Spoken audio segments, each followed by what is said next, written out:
I chose edpuzzle because I've seen a lot of teachers sharing that they are using it in their classroom and a lot of awesome ideas. So I wanted to explore a little bit and see how it could fit into my classroom. So I went ahead and created an account, and I've already started to explore. Over here on the left, you can see this is my home page where I might see some different videos that other colleagues are sharing, like within my school district, but then I can also search edpuzzle's curriculum, which I thought was great. So I went into middle school and then selected elective and facts, and there was different content areas. So I decided to think about my House of Style class and some of the sewing aspects to it. I often share a lot of videos in that class for students as a resource.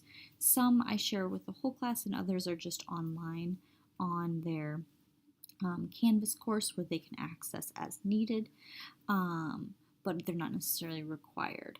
So if I was going to require a video to be watched and a lot of the information to be retained, this edpuzzle would be a great way to do that. So I found here a video on how to thread a sewing machine, and I might use this one if I had that kind of machine, but I could also upload my own video too if I would go into that option. But let's just say I wanted to go ahead and watch this one and see if it would work. I could have a little bit of a preview here.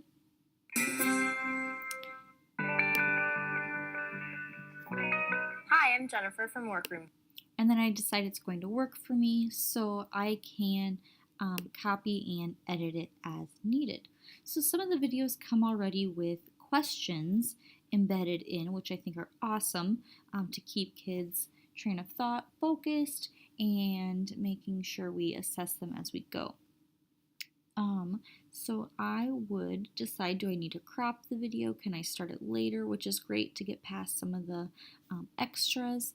And then I could even do a voiceover if I'd like, add some quizzes in. So that's where I would advance to a point where I would think in this video I would want to add in a question or maybe even just a comment. So for example, in this threading a sewing machine video, I might want to tell students to pause the video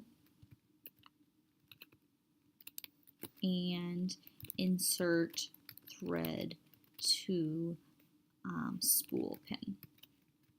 So that way students are not just skipping over a bunch of steps, they're actually working with the video to do this on their own sewing machine right in front of them. So it's save that, and let me just click finish here.